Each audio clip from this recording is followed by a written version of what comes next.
Kasi pinupull down ng mga ng mga DDS ang ating bansa para sirain ang reputasyon ng ating Pangulong Bongbong Marcos. Ayaw nila na gumanda ang ating ekonomiya, ayaw nilang gumanda ang Pilipinas, kasi yung kanila mga kababayan na tawag dito, narrative na bangag, masisira.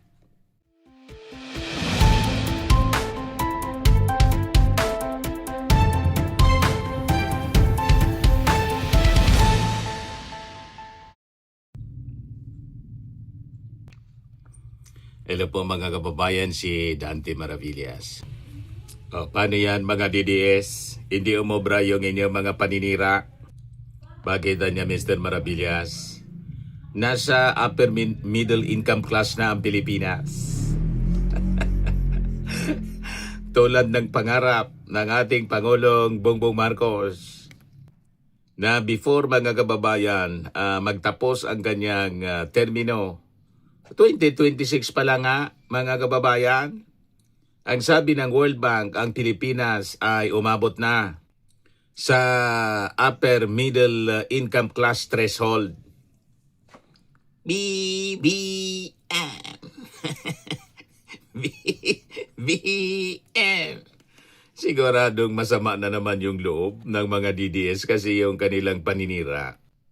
Hindi umobra mga kababayan. Ayan po ang resibo. World Bank, Philippine hits upper middle income threshold. O di ba, mga kababayan? Kasi pinupull down ng mga ng mga DDS ang ating bansa para sirain ang reputasyon ng ating Pangulong Bongbong Marcos. Ayaw nila na gumanda ang ating ekonomiya, ayaw nilang gumanda ang Pilipinas, kasi yung kanila mga kababayan na tawag dito, narrative na bangag, masisira. Di ba? Mga kababayan, World Bank mismo ang nagsabi. Ito mismo yung yung pangarap ng ating Pangulong Bongbong na gumanda ang buhay ng ating mga mamamayang Pilipino, ng ating bansa. Yung dating tinatawag na sick man of Asia, bumalik siya mga kababayan sa rising tiger. O di ba? Mga kababayan, nakakatuwa. Pero siyempre, yung ating mga ikinakatuwa, ikinakasama naman ang loob ng mga DDS mga kababayan kasi napapahiya sila. So, i-share ko sa inyo ito na napakagandang balita. The Philippines Gross National Income or GNI per capita has reached the threshold of upper middle income countries. Sabi po ng World Bank nung Friday pa. Hindi masyado pinag-usapan. Wala sa mga pinakang malalaking mga national dailies. Ang nag-carry ng balita yung Manila Standard mga kababayan. Itong mga uri ng balitang ito yung dapat na naka-banner story. Headlines dapat ito sa mga national dailies mga kababayan, pati yung mga national television. Kaya lang sabi ko nga po sa inyo, ang orientation namin sa mainstream media, medyo sablay. Kasi pag ganitong mga balita, hindi binibigyan ng halaga. Nakabaon siya doon sa sa inside page. Kahit dito sa Manila Standard, hindi siya front page. Nasa business and economy and trade section. Imbes na ilagay mga kababayan sa mismong front page. Second page or inside story lang po mga kababayan. Kasi yung orientation ng mainstream media, bad news is good news. Ang gusto nila na naka-headline yung mga controversy sa corruption. Maling mindset, mga kababayan. Maling mindset ng mainstream media. So imbis makatulong, nakasama sa imahe. Kasi mga controversy ang gusto nila. yung mga away ng mga politiko, tulad ng mga pronouncement ni Sara Duterte na walang kakwenta-kwenta. Yan nakalagay sa headlines. Mga banner story, kasi mga controversy. Pero pag tiningnan ninyo, wala man pakinabang yung ating mga mamamayang Pilipino. Puro patutsada, puro paninira. Yung magandang balita tulad nito, mga kababayan, inspiring stories, achievement ng ating bansa, ng ating gobyerno, naka-inside story. Yan ang makita ko. Sabi ko, napakagandang balita ito mga kababayan para sa ating mga mamamayang Pilipino na finally mga kababayan, inabot natin yung ating pangarap. Di ba?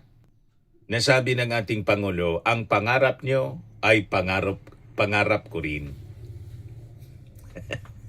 Natupad na mga kababayan, palaki ng palaki yung ating economy. Despite sa mga krisis na tumatama sa atin, na hindi man natin ginusto, wala sa ating kontrol, tulad ng giyera, mga kababayan in the Middle East. So ang pakiusap natin, lalo sa mga Marcos supporters, i-share ninyo itong i-share po. Ikalat ninyo para ma-neutralize natin, ma-balance natin ang mga kumakalat na mga balita. Hindi lagi yung mga masasama. Hindi lagi yung mga negative stories.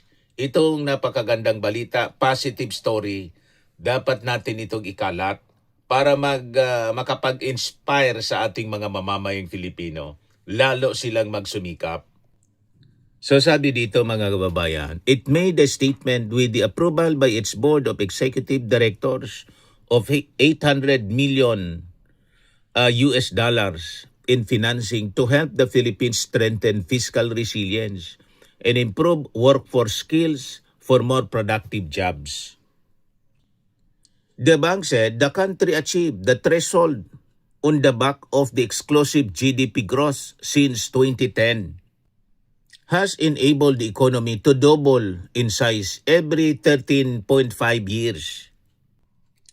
Yet the country today faces domestic and external shocks that underscore the value of ongoing fiscal and structural reforms to reach higher, more job-rich growth and to reduce vulnerability to shocks.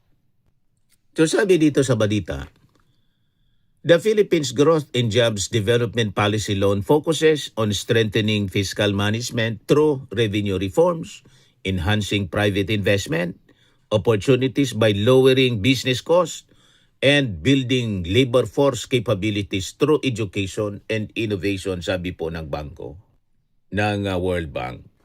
Kaya huwag kayo pong naniniwala sa mga pinapakalat na mga fake news po ng mga DDS influencers na yung ating economy ay pabagsak. Hindi po.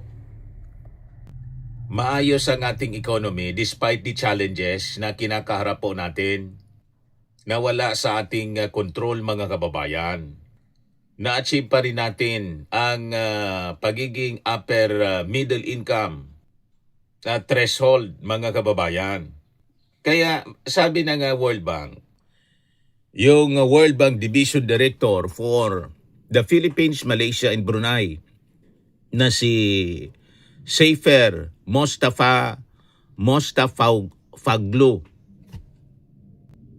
The lender niya is proud to support the country's priorities in turning strong growth and better paying jobs.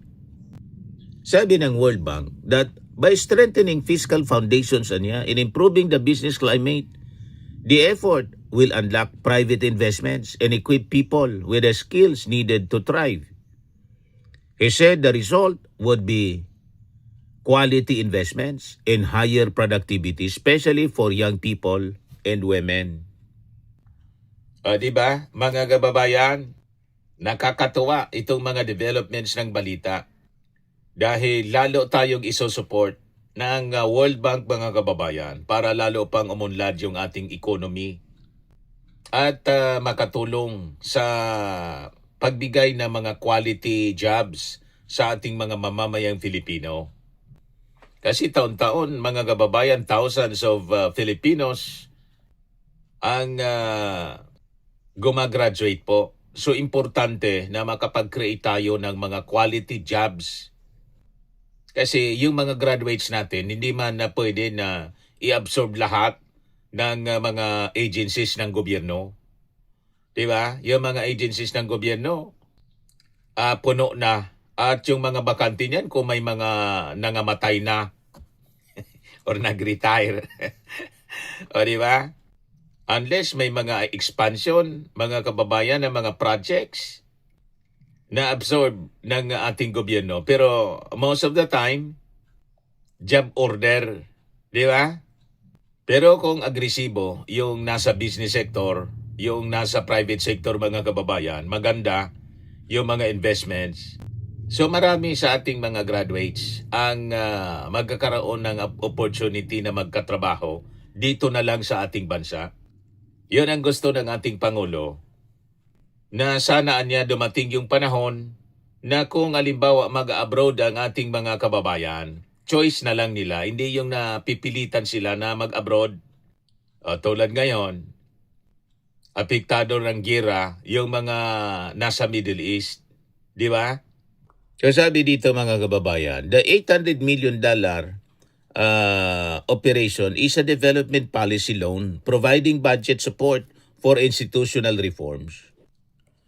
Fiscal management measures will focus on domestic resource mobilization and public spending efficiency to safeguard space for infrastructure and human capital. The program also aims to streamline regulations and reduce compliance costs for firms while advancing policies that encourage foreign direct investments in key sectors.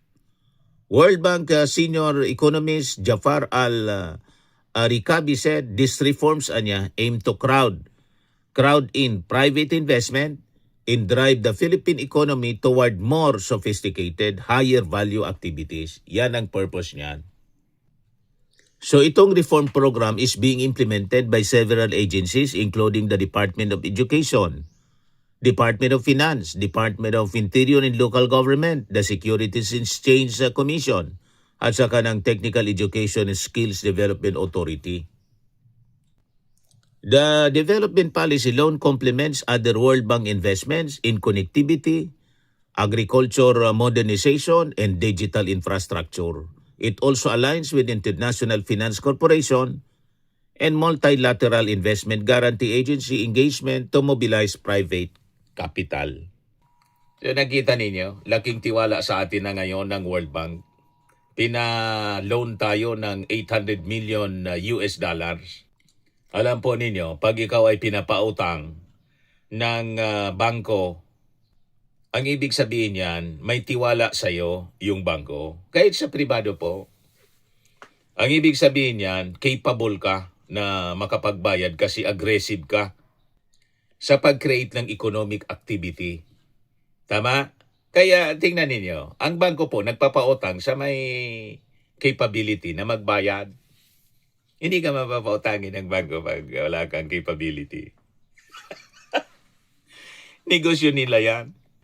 Try ninyo mag-loan sa bangko kung walang capability ka na magbayad. Disapprove.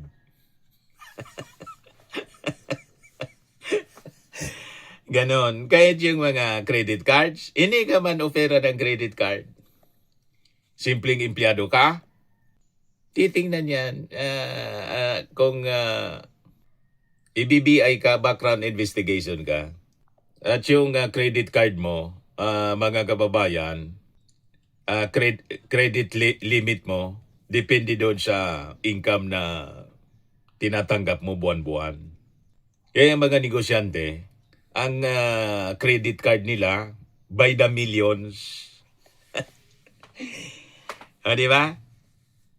Tiwala yung bangko na magkakabayad kasi may negosyo kang maayos. Ganon lang yon. Sa simpleng empleyado, mataas ng 500,000. Hirap. Ang karamihan po nasa 200 lang. Magkano ang credit limit mo? 200 niya. Ibig sabihin, mahina yung kita mo. Pero pag ang bangko, pinag-aagawan ka na, kahit ayaw mo mag-loan, gusto kang ino-offeran ka ng loan, kinakausap ka, pag pumunta ka sa bangko, hanggang taingaan ngiti ng manager. Magandang trato sa'yo. Kasi namomonitor nila yung resources, yung pera na dumadaloy sa bank account mo. Pautangin na niya natin itong pautangin kasi maganda ito, magaling magbayad. May capable siya na makapagbayad. Pautangin lang natin. Iyon ang negosyo ng bangko eh. Ganon din ang World Bank. Bangko siya, di ba? World Bank. Pinapautang niya yung mga gobyerno. Pag ang gobyerno maayos, ang fiscal management, agresibo, tulad na ngayon, mga kababayan, may assessment sila niyan. Mabilis pa yan sa alas 4 na mag-approve ng loan. Pero kung ang economy ng isang bansa ay mahina, ay pahirapan. Bankrupt niya kayo. Wala kayong capability man na makabayad. So sila yung nagre-rate, mga kababayan. Kaya ito, sabi ng World Bank, na-hit na niya ninyo ang upper middle income threshold. Kaya approve agad. Approve agad, 800 billion US dollars na loan. Approve. O diba? Mga kababayan, mabuhay ang bagong Pilipinas. So ito mismo mga kababayan yung economic goal ng Marcos administration. Sabi ng ating Pangulo during the campaign, gusto nating ma-achieve ang pagiging upper middle income country by 2025 niya. Medyo nagmintis tayo ng ilang buwan, o ngayon, March pa man lang po. Di ba? Nilabas March, na-achieve na natin ang pagiging upper middle income economy. Parte siya sa sinabi ng ating Pangulo na medium term economic plan, mga kababayan. Para po masabi ka o ma-classify ka bilang upper middle income, kailangan ng isang bansa, mga kababayan, must exceed roughly 4,496 US dollars GNI or gross national income per person. Ganon, mga kababayan, ang sukatan. Ngayon, bakit po napaka-importante ito, mga kababayan? Itong milestone na to. Pag nalampasan mo yung threshold, naabot mo, na-hit mo yung threshold, ito po ay nangangahulugan ng mas malakas na economic capacity and pagpapakita ng sustained growth ng ating economy. Di ba? Placing now the Philippines among more developed emerging economies. Yan ang ibig sabihin yan. Di ba napakatagal na tayo sa classification na developing economy? Developing pa lang. Ngayon na inabot natin yung threshold, dinampasan natin, nandun na tayo sa more developed at baka maabot na natin yung highly developed developing economies. So, hindi na tayo isang mahirap na bansa. Ang ibig sabihin yan, mga kababayan. Kaya dapat mabago na yung ating mindset. Hindi na mindset ng pobre na bansa, kundi mindset ng isang highly developed economy. Tulad ng Japan,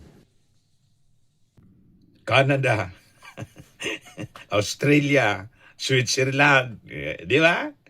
Germany, yung Amerika, dapat ganun ang ating ganun ang ating vision, yung ating pangarap sa buhay. Hindi tayo makontento na palagi na lang pobreng bansa. Di ba pwede tayo maging mayaman din na bansa? Sa totoo lang, mayaman tayo sa mga resources. At magagaling yung ating mga workforce, yung ating mga mamamayan. I-exclude natin yung mga DDS. Kasi puro negatibo ang pag-iisip. Pero pag umasenso yung ating bansa tulad ngayon, nasa upper middle income class na tayo. Kasama sila sa magkikinabang po sa na-achieve ng ating administrasyon ngayon. Di ba po? Ayan man lang po yung ating short video ngayon. Ako po si Dante Maravillas. Bye-bye. God bless.